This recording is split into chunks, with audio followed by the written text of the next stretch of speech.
മറ്റു കാര്യങ്ങളെല്ലാം ഈ നിമിഷങ്ങളിൽ നമുക്ക് മറക്കാം. കർത്താവിൻ്റെ സ്നേഹത്തിൻ്റെ ലഹരിയിൽ ഈ നിമിഷങ്ങളിൽ നമുക്ക് ചെലവഴിക്കാം. ആ സ്നേഹിക്കുന്ന കർത്താവിൻ്റെ ചാരെ ഞാൻ നിൽക്കുകയാണ്. ഞാനും എൻ്റെ കർത്താവും മാത്രമായിരിക്കുന്ന സമയമാണ്.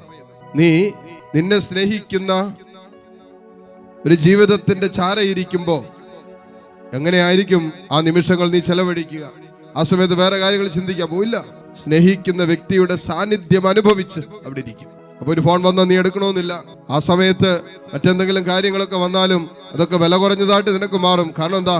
നിന്നെ സ്നേഹിക്കുന്ന, അതുപോലെ നീ സ്നേഹിക്കുന്ന ഒരു വ്യക്തിയുടെ ചാരയാണ് നീ ഇപ്പോൾ നിന്റെ സമയം ചെലവഴിക്കുന്നത്. അതുപോലെ ഏറ്റവും പ്രഷ്യസ് ആയിട്ടുള്ള ടൈമാണിത്, ഏറ്റവും വിലയുള്ള സമയമാണിത്. കാരണം നിനക്ക് വേണ്ടി വില കൊടുത്ത കർത്താവിൻ്റെ ചാരയിരിക്കുന്ന, കൂടെയിരിക്കുന്ന ഈ നിമിഷങ്ങളാണ് ജീവിതത്തിൻ്റെ തന്നെ ഏറ്റവും വിലപ്പെട്ട നിമിഷം. കൊണ്ട് കർത്താവിൻ്റെ സ്നേഹത്തിൻ്റെ ലഹരിയിൽ ഈ നിമിഷങ്ങളാകട്ടെ. വേറെ ഒന്നും ചിന്തിക്കേണ്ട, വേറെ ആരെക്കുറിച്ചും ചിന്തിക്കേണ്ട, വേറെ ഒന്നും നമ്മുടെ ചിന്താ വിഷയമാകണ്ട.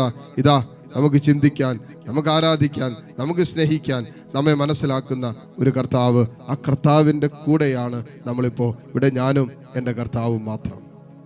അങ്ങനെ കർത്താവിൻ്റെ കൂടെ, കർത്താവിൻ്റെ ചാരെ, ആ സാന്നിധ്യത്തിൽ ഇരിക്കുമ്പോൾ കർത്താവ് പറയുന്നത് മാത്രമല്ലേ നമ്മൾ കേൾക്കുക. കാരണം ഇവിടെ വേറെ ആരും ഒന്നും പറയാനില്ല, ഇവിടെ വേറെ ആരുടെയും സ്വരമില്ല, വേറെ ആരും നമ്മളെ മറ്റൊന്നും പറയാനില്ലാത്തൊരു അനുഭവത്തിലാണ്. കാരണം ഞാൻ എൻ്റെ കർത്താവിൻ്റെ കൂടെയാണ്. ഇവിടെ എനിക്ക് കേൾക്കാൻ പറ്റുന്ന ഏക സ്വരം എൻ്റെ കർത്താവിൻ്റെ സ്വരമാണ്.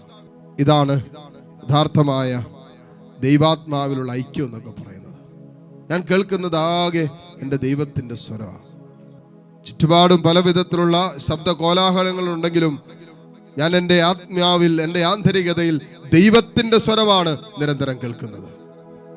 കാരണം ഞാൻ ആ സ്നേഹത്തിൻ്റെ ലഹരിയിലാണ് എൻ്റെ ജീവിതം. ആ സ്നേഹമാണ് എന്നെ പിടിച്ചു നിർത്തിയിരിക്കുന്നത്, ആ സ്നേഹമാണ് എന്നെ നയിക്കുന്നത്, ആ സ്നേഹത്തിലാണ് ഞാൻ എൻ്റെ ജീവിതം ചേർത്ത് വെച്ചിരിക്കുന്നത്. അതുകൊണ്ട് ഞാൻ കേൾക്കുന്നത് അവൻ്റെ സ്വരമാണ്, അവൻ്റെ മാത്രം സ്വരം. അതുകൊണ്ട് മറ്റാരുടെയും സ്വരങ്ങൾക്കൊന്നിനും എന്നെ വേദനിപ്പിക്കാൻ പറ്റില്ല, മറ്റാരുടെയും സ്വരങ്ങൾക്ക് എന്നെ ഭാരപ്പെടുത്താൻ പറ്റില്ല, മറ്റാരുടെയും സംസാരത്തിനോ മുറിപ്പെടുത്തുന്ന വാക്കുകൾക്കോ എന്നെ മുറിപ്പെടുത്താൻ പറ്റില്ല എന്ന് ഞാൻ എന്നോട് പറയണം. കാരണം ഞാൻ കേൾക്കേണ്ടതും കേട്ടുകൊണ്ടിരിക്കുന്നതും എൻ്റെ കർത്താവിൻ്റെ സ്വരം മാത്രമാണ്. അത് സ്നേഹത്തിൻ്റെ ലഹരിയാണ്. ആ ലഹരിയിൽ നമ്മളായിരിക്കുമ്പോൾ ബാക്കിയെല്ലാം നമ്മൾ മറക്കും. മദ്യപിക്കുന്നവർ പറയാറില്ലേ, അച്ഛാ മദ്യപിച്ച് കഴിയുമ്പോ അല്പനേരത്തേക്കെങ്കിലും എല്ലാം മറക്കാൻ പറ്റുമല്ലോ എന്നാ പറയുന്നത്. കാരണം സുബോധം പോവും, ബോധം പോവും. ഇവിടെ ബോധം പോയിക്കൊണ്ടുള്ള ഒരു ലഹരിയല്ല ഇത്. സുബോധത്തോടെ തമ്പുരാന്റെ സ്നേഹത്തിൽ നമ്മൾ അനുഭവിക്കുന്ന ഒരു ലഹരിയാണിത്. ഇത് സ്നേഹത്തിന്റെ ലഹരിയാണ്. കർത്താവേ, ഈ സാന്നിധ്യത്തിൽ എന്നെയും നീ ചേർത്ത് പിടിക്കുന്നതിന് നന്ദി പറയുന്നു. നിന്റെ മാറോട് എന്നെ ചേർത്ത് നിർത്തുന്നതിന് ഈശോയെ നന്ദി പറയുന്നു. ഇന്നോളം നീ ചേർത്ത് പിടിച്ചത് ഈ സ്നേഹത്താലാണല്ലോ. ഇന്നോളം നീ കരുതിയതും കൈപിടിച്ചതും പരിപാലിച്ചതൊക്കെ ഈ സ്നേഹത്തിൽ നിന്നാണല്ലോ. കർത്താവേ, അതേ സ്നേഹത്തിൽ തന്നെ ഇതാ ഞങ്ങളിപ്പോൾ ആയിരിക്കുന്നു. ഞാനും എൻ്റെ ഈശോയും മാത്രം. ഈശോയ്ക്ക് പറയാനുള്ളതെല്ലാം എനിക്ക് കേൾക്കാം. ഈശോ പറഞ്ഞുകൊണ്ടിരിക്കുന്നതൊക്കെ എനിക്ക് കേൾക്കാം. ഞാൻ പറയുന്നതും എൻ്റെ ദൈവം കേൾക്കുന്നുണ്ട്.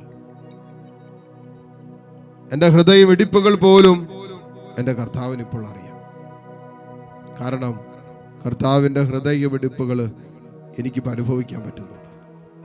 കാരണം അത്ര ചാരയാണ് എൻ്റെ കർത്താവ്. എന്ന് പറഞ്ഞാൽ അവൻ എൻ്റെ മാറോട് ചേർന്നിരിക്കുന്നു. എന്നെ അവൻ്റെ മാറോട് അവൻ ചേർത്ത് നിർത്തിയിരിക്കുന്നു.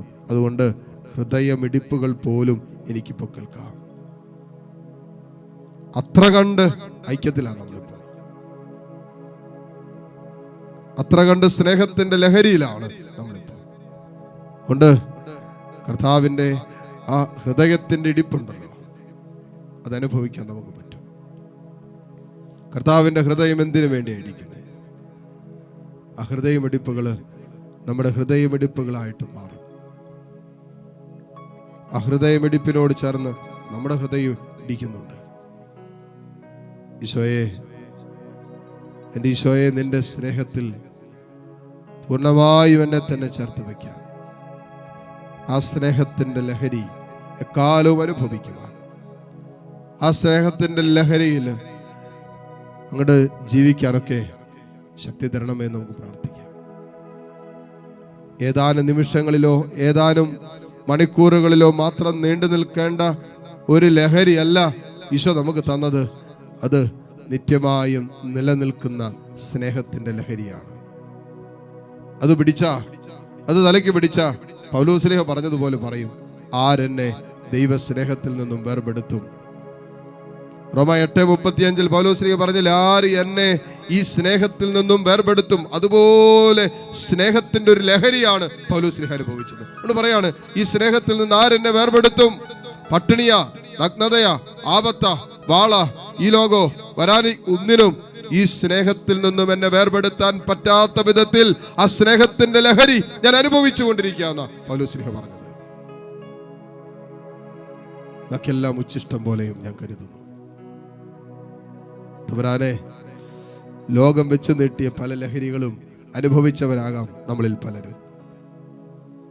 ലോകം വെച്ച് നീട്ടിയ പല സ്നേഹത്തിന്റെ തലോടലുകളും കരുതലുകളും ഒക്കെ അനുഭവിച്ചവരാകാം നമ്മൾ. പക്ഷേ എൻ്റെ കർത്താവിന്റെ സ്നേഹത്തിന്റെ കരുതല്, എൻ്റെ കർത്താവിന്റെ സ്നേഹത്തിന്റെ ചുംബനം നമ്മൾ അനുഭവിച്ചിട്ടുണ്ട്. ഉറക്കത്തിലും ഉണർവിലും, രാത്രിയുടെ യാമങ്ങളിലും പകലും നിരന്തരം നമുക്ക് വേണ്ടി നമ്മുടെ ചാരെ കാവൽ നിൽക്കുന്ന ഒരു കർത്താവ് ഈ അൾത്താരയിലുണ്ട്. തമ്പുരാനെ, ആ സ്നേഹത്തിന്റെ ലഹരിയിൽ നീ ഇപ്പോൾ എന്നെ നിറയ്ക്കണമേ എന്ന് പ്രാർത്ഥിക്കാം. ആ സ്നേഹത്തിന്റെ ലഹരി അനുഭവിക്കുവാൻ ദൈവമേ നീ എന്നെയും അനുവദിക്കണമേ എന്ന് പ്രാർത്ഥിക്കാം. സ്നേഹത്തിന്റെ, ദൈവസ്നേഹത്തിന്റെ ലഹരി അനുഭവിക്കാൻ തുടങ്ങുമ്പോൾ ലോകത്തിന്റെ സ്നേഹത്തിന്റെ ലഹരി നമുക്ക് ആവശ്യമില്ലാതെ വരും. വില കുറഞ്ഞതായിട്ട് മാറും. ഏറ്റവും വിലപിടിപ്പുള്ളത് കിട്ടുമ്പോൾ ബാക്കിയെല്ലാം വില കുറഞ്ഞതായിട്ട് മാറില്ലേ? നമ്മൾ ഉപയോഗിക്കുന്ന വസ്തുക്കൾ ഓരോന്നും എടുത്ത് നോക്കിക്കോ. ഏറ്റവും വിലപിടിപ്പുള്ളതും വിലയുള്ളതും നമ്മുടെ കയ്യിൽ കിട്ടുമ്പോൾ ബാക്കിയൊക്കെ വില കുറഞ്ഞതായിട്ട് മാറും. സാധാരണ ഒരു മൊബൈൽ ഫോൺ ഉപയോഗിച്ചുകൊണ്ടിരിക്കുന്ന ഒരാള് ഒരു ഐഫോൺ കിട്ടിയെന്ന് വിചാരിക്കുക, ലേറ്റസ്റ്റ് ആയിട്ടുള്ള ഐഫോൺ കിട്ടിയെന്ന് വിചാരിക്കുക, അപ്പൊ ബാക്കിയൊക്കെ വില കുറഞ്ഞതായി. കാരണം ഇത് വിലപിടിപ്പുള്ളതാണ്.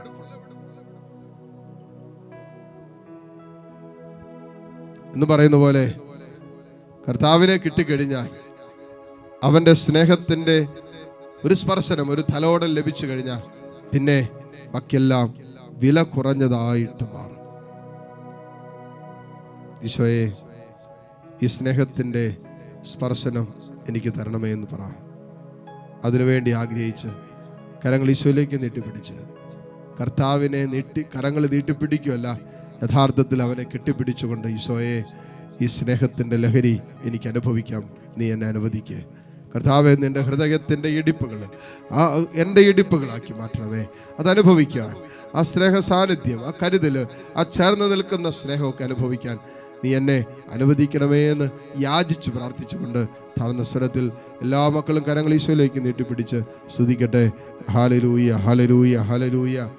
ഈശോയെ ആരാധന, ആരാധന, ആരാധന, ആരാധന, ആരാധന, ആരാധന. ഹല്ലേലൂയ, ഹല്ലേലൂയ, ഹല്ലേലൂയ, ഹല്ലേലൂയ. യേശുവേ ആരാധന, ആരാധന, ആരാധന, ആരാധന, ആരാധന, ആരാധന, ആരാധന, ആരാധന. ഹല്ലേലൂയ, ഹല്ലേലൂയ, ഹല്ലേലൂയ. യേശുവേ ആരാധന, ആരാധന, യേശുവേ ആരാധന, യേശുവേ ആരാധന. മുട്ടുകുത്താൻ സാധിക്കുന്ന എല്ലാ മക്കളെയും നിമിഷം മുട്ടുകുത്തുന്നു. ദിവ്യകാരുണ്യ ആശീർവാദം സ്വീകരിക്കാൻ ഒരുങ്ങുന്ന നിമിഷമാണ്. കരങ്ങൾ തുറന്ന് യാചനാപൂർവ്വം പിടിച്ച് സ്തുതിച്ച് പ്രാർത്ഥിച്ചുകൊണ്ട് ഈശ്വരാശീർവാദം നമുക്കിപ്പോൾ സ്വീകരിക്കാം. ഹല്ലേലൂയ, ഹല്ലേലൂയ, ഹല്ലേലൂയ.